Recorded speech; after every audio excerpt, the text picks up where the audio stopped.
Hello, everybody. I am Mrs. Poppet, and this is my place. Welcome, welcome, welcome. I am so happy to see you all. We have a wonderful story for today. It's about a brother and a sister. Do you have a brother and a sister? If so, I think you'll like this one very much. Let's read it together. Brother and Sister. A little brother took his little sister by the hand and said, "Since our mother died, we have been miserable. Our stepmother beats us every day and feeds us nothing but hard, leftover crusts of bread. Oh, heaven, pity us! Oh, help us! Come, let's run away together into the wide world." They walked the whole day, and into the evening they came to a large forest. Tired out with sorrow, hunger, and walking, they slept. When they woke the next day, the sun was already hot and high in the sky. The brother said, "Sister, I am thirsty. I need to drink, and I think I hear a little brook." They set off to find water. But their wicked stepmother was actually a witch. She had crept behind the escaping children and bewitched all the brooks in the forest. The brother and sister found a little brook. Leaping brightly over the stones, the brother was going to drink from it, but the sister heard the brook say, "Who drinks from me will be a tiger. Who drinks from me will be a tiger." She cried, "Dear brother, do not drink this water, or you will become a wild beast and tear me to bits." The thirsty brother did not drink. He said, "I will wait for the next little brook." When they came to the next brook, the sister heard it say, "Who drinks from me will be a wolf. Who drinks from me will be a wolf."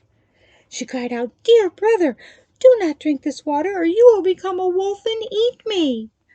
The brother did not drink.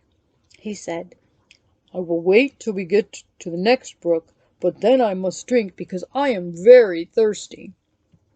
When they came to the third brook, the sister heard it say, "Who drinks from me will be a deer. Who drinks from me will be a deer." She said, "Oh, dear brother, do not drink this water, or you will become a deer and run away from me." But the brother had already knelt beside the brook. He drank, and as soon as the first drops touched his lips, he turned into a young roebuck deer. The sister wept over her poor bewitched brother, and the deer wept too. At last the girl said, "Little roebuck deer, I will never, never leave you." She untied her golden belt and put it around the deer's neck. She wove rushes into soft cord to make a lead. Holding this, she walked on, deeper into the forest. After they had traveled a long, long way, they came to a little cottage. The sister looked in and saw it was empty, and she decided they would stay there. She found leaves and moss to make a soft bed for the deer, and every morning she gathered roots, berries, and nuts for herself, and brought tender grass for the deer, who ate out of her hand and played by her side. At night the sister laid her head upon the deer for a pillow and slept softly. If only the brother had been his usual self, it would have been a delightful life. For some time they were alone like this in the wilderness. But then the king of the country held a great hunt, and the bugle blasts, the dogs barking, and the huntsmen's merry shouts rang through the forest. The deer heard them and was overcome with a great longing. "Oh, dear sister," he said, "let me go to the hunt. I cannot bear it any longer." He begged so much that at last she agreed. "But," she said to him, "come back in the evening, knock at the door, and say, 'My little sister, let me in.' That way I will know it is you. If you do not say that, I will not open the door." The young deer sprang off happily through the open air. The king and the huntsmen saw the pretty creature with the golden collar, and chased after him, but they could not catch him. When they thought they surely had him, away he sprang through the bushes. and once it was dark, he ran to the cottage. He did not know but one huntsman followed him. The huntsman hid and watched while the deer knocked at the door and called out, "My little sister, let me in."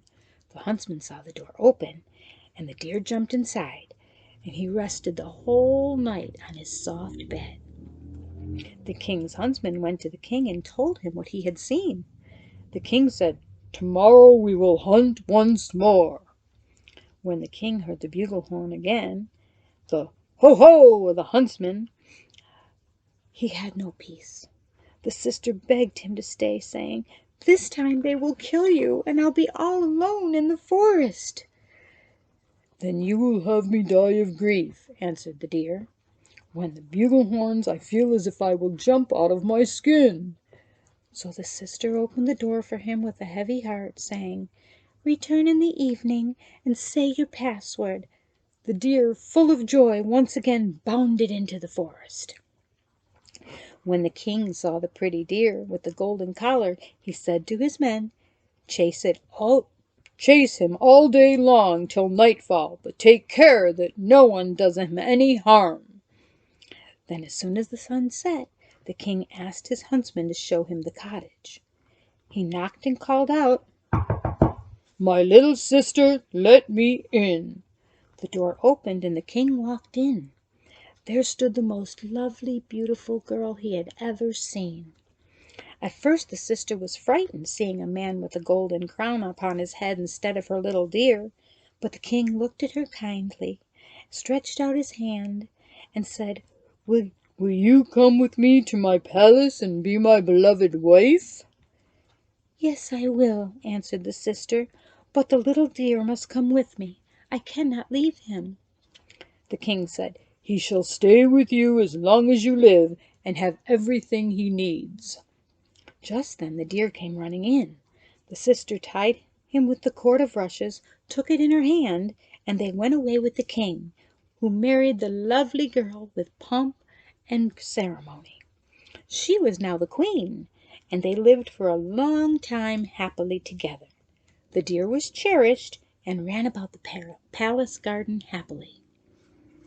Now the stepmother witch, who the children had escaped from, thought all this time the sister had been torn to bits by the wild beasts in the forest, and that the brother would have been shot by the huntsman. When she heard they were living happily in the king's palace, envy and hatred grew in her heart. She thought of nothing but how she could bring them misfortune. Her own daughter, who was ugly as night and had only one eye, grumbled, "She, queen! I ought to have been queen." "Be quiet," answered the witch. "When chance comes, I shall be ready." Time went on, and it happened one day the king was away from the palace hunting, and the queen gave birth to a beautiful, healthy baby boy. The witch pretended to be a chambermaid, and she went into the room where the queen lay and said to her, "Come, I have prepared a hot, hot bath.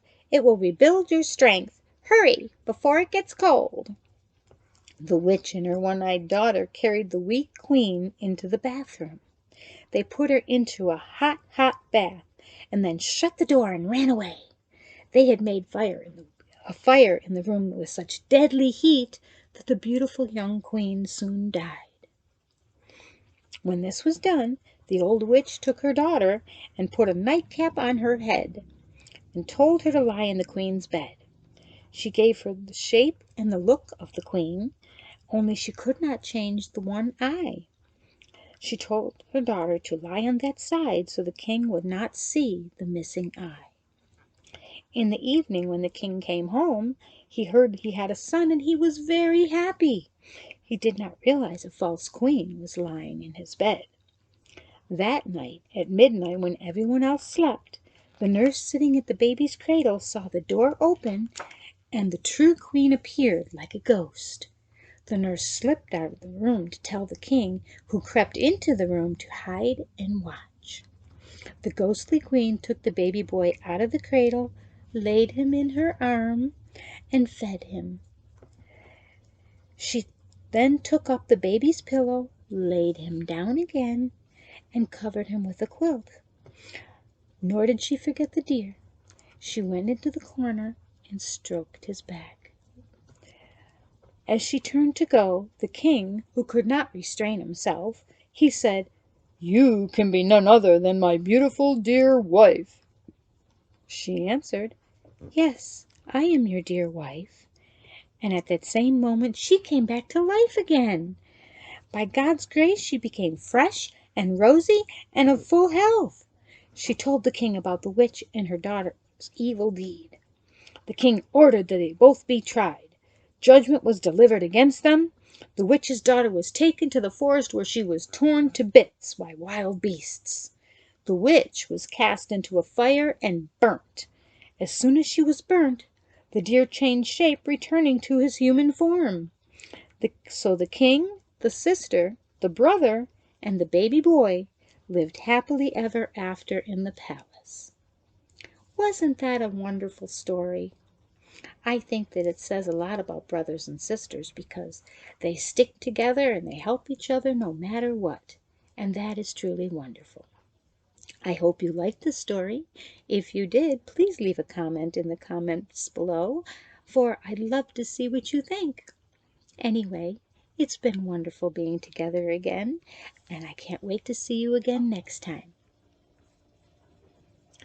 Bye for now.